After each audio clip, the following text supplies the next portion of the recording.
Chers passagers, au nom du gouverneur de notre charmante colonie, bienvenue. Dans le cadre des 3e entretiens du patrimoine de l'océan Indien, 11 pays de la zone sont actuellement en visite à La Réunion afin de proposer des idées autour du thème patrimoine, mise en valeur et perspectives touristiques.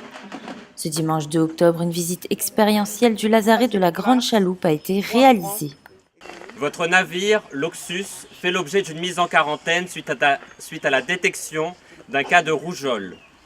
Pour votre bien et celui de notre patrie créole, vous séjournerez du 8 au 23 janvier au sein du lazaret. L'idée, c'était déjà de permettre une immersion dans la Réunion du 19e siècle. À l'époque, effectivement, l'île a besoin de manœuvres et de présenter le lieu qui témoigne un petit peu de l'accueil d'une nouvelle population. Que ce soit des gens qui sont venus par choix ou des gens qui sont venus contraints. Le lazaret, propriété du département, est un site historique qui retrace le peuplement de la Réunion. Un lieu qui conjugue patrimoine et attractivité touristique. C'est important à travers cette visite du lazaret que nos concitoyens et aussi les invités de l'EPOA connaissent l'histoire de la Réunion, l'histoire du peuplement de la Réunion qui est passé par ce site du lazaret.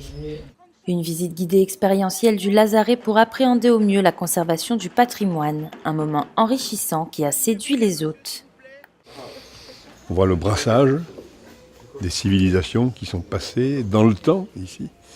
Donc c'est un lieu passionnant, un lieu qui mérite effectivement, un lieu de mémoire qui mérite ses investissements, ses travaux. Franchement, je vous dis, je suis très ravi et c'était vraiment une visite très éducationnelle pour moi et en même temps, ça me donne beaucoup l'envie de continuer le travail que j'ai commencé à l'Union Estate parce que ça ressemble aussi un peu comme chez nous, beaucoup d'aspects culturels, traditionnels qu'il faut préserver à tout prix. Une visite et des entretiens afin de mettre en place des stratégies de valorisation entre conservation, développement et gouvernance.